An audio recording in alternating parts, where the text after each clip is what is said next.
So first of all, I just want to apologise for my progress video. I'm going to re-edit that now, and that will be in its entirety up today.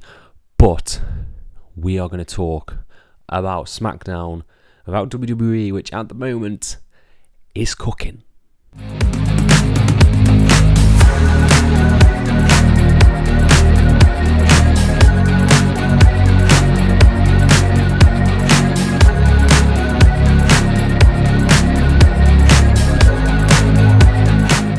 Hello and welcome to FTTR, I am Hugh McQuaid, and today we are talking about the season premiere of SmackDown and some of the stuff that went down on that show. But before we dive into that, please subscribe, please like this video, please comment your thoughts on the show down below, and I'll try and apply to every single one of them as we dive into the season premiere. Now, first of all, season premiere is weird for a show that is basically a soap opera. I wouldn't go around saying this is the season premiere of EastEnders, this is the season premiere of Corrie. That just doesn't seem to happen in the UK. But okay, it is what it is.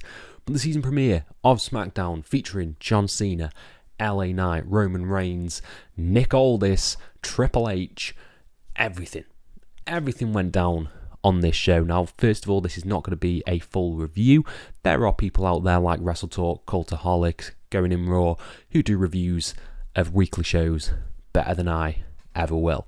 This is just my thoughts on the hot topics that came out of the show, and I'm going to give you my general thoughts, which were a lot of it slapped, as it says in the title. And we're going to kick off with the big one, the big debut, the reintroduction of general managers to WWE. This is Triple H's sort of big announcement that he made on SmackDown involving Dominic Mysterio, who is his mullet just gets bigger and bigger and bigger every time I see it, and he also gets the best heat out of anyone, maybe, like the biggest just nuclear reactions for Dominic Mysterio. And he came out to sort of set up the tag title scene and set up that he's not happy about Jay and Cody and the Judgment Day and all that good stuff that's gone on with them, leading to Triple H to make the announcement that general managers are not just back, but Adam Pearce is the general manager of Raw, and the new general manager of SmackDown is one Nick Aldis. Nick Aldis, if you're not unfamiliar, he was Magnus in TNA. He was Nick Aldis NWA champion. He wrestled Cody at All In. The very first All In was Nick Aldis versus Cody for the NWA Championship. He's over in WWE. He is the general manager in a big blue suit. Big man is Nick Aldis. I love Nick Aldis. I think he's fantastic. Obviously, being a Brit, I'm a big fan. And yeah, he's the new general manager.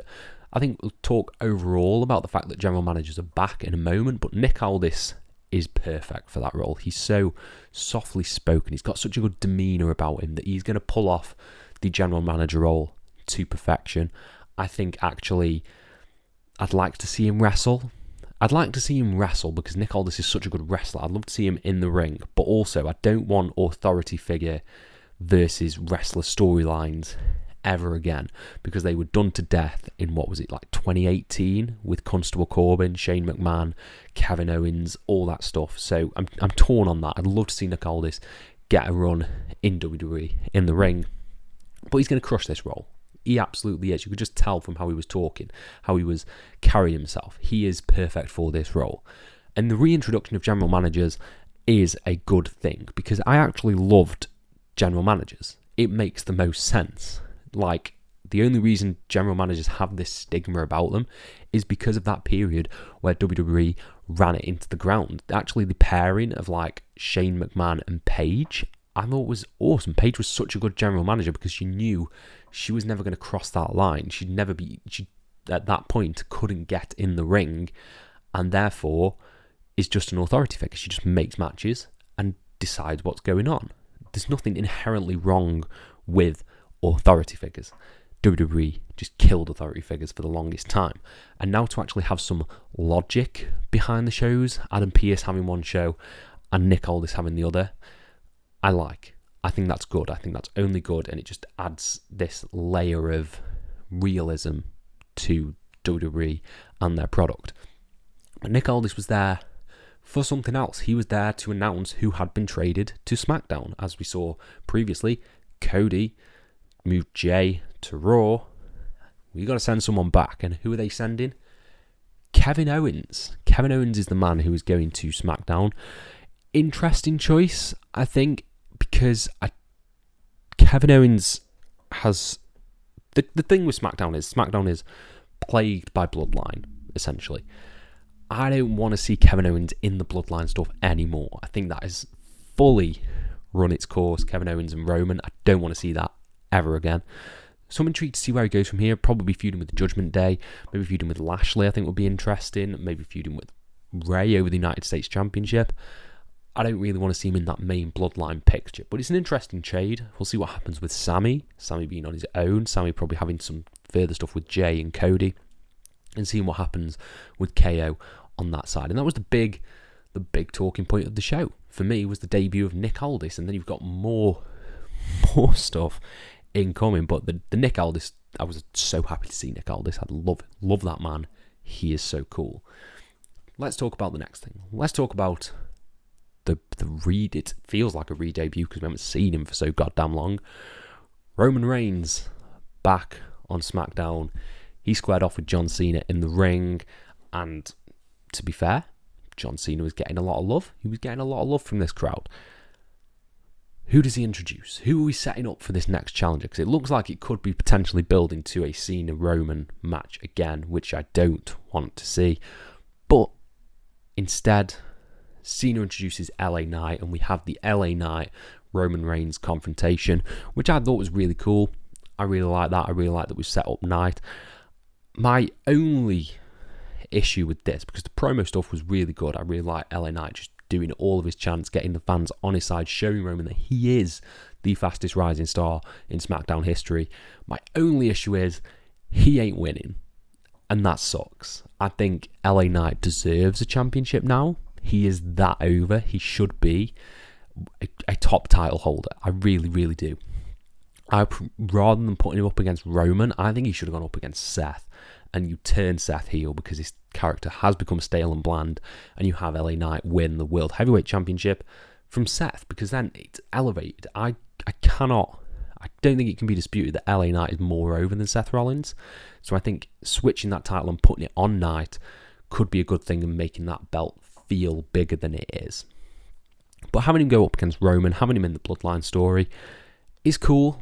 It elevates him even more because Roman is on a different level to other people. The issue is you ain't beating Roman. Like, I think they've done such a good, if detrimental, job of building up Roman that it doesn't feel like anyone's going to beat him. Maybe not even Cody. So having Knight square up to Reigns was cool, and I'm excited for the match. I'm excited for the near falls, especially. But it's just there's no doubt in my mind that Roman Reigns is retaining that championship. But it's cool. It's cool that LA Knight is in that scene, and we've got some really good stuff going on in the main event, because I thought the main events of SmackDown have been a little bit lacking without that presence of Roman. As much as Solo and Jimmy have been trying their best, it's not been stellar, to say the least. Next thing I want to talk about is just a little backstage segment, but they are doing such a good job of building Jade Cargill. Having her have this one confrontation, this one stare down moment with Charlotte Flair is just elevating her so much. Like, they have hyped her up and built her up to perfection, I think. We'll see how the in-ring stuff delivers in her first, in-ring promo. But just the hype packages and the backstage segments and her showing up to events and this first confrontation, I think it's the first actual confrontation she's had with a wrestler other than Triple H, sort of being in the same room as that person, with Charlotte Flair. That Mania match, I think, is Jade versus Charlotte. I'm excited to see that. I think that's where we're building to, and it's just mouth-watering. She got a really good reaction as well from the crowd. She got a really good pop when she walked into shot and stared down with Charlotte. So we'll see where this goes, but I think it's going to be awesome. I really, really think Jade's going to be awesome in WWE. And the final thing that I want to talk about is the reintroduction of my boys, Pretty Deadly. God, I love Pretty Deadly. They are so fun, and I'm so happy that they are back. Winning in the way that they did against the Brawling Brutes, I thought was perfection.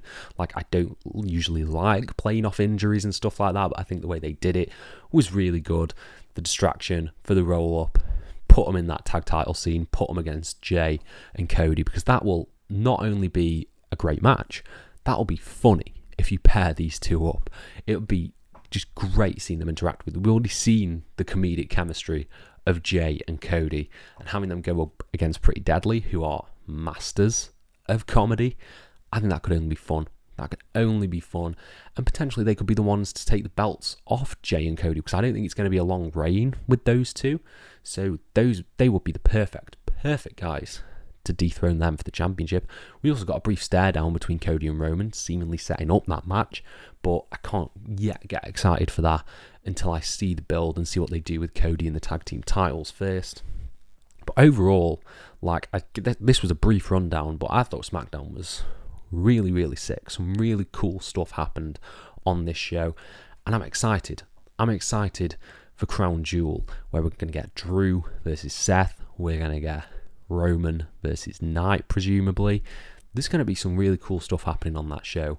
And yeah, it's an exciting time. Exciting time now that Roman is back. It feels like we're out of that lull period, the paybacks and the fast lanes. We are moving towards a big show. And I couldn't be more excited. But I want to know what you guys think down in the comments below. Are you excited? Let me know everything you want down below, and I'll try and reply to every single one of them. Thank you all ever so much for your support, and have a nice day.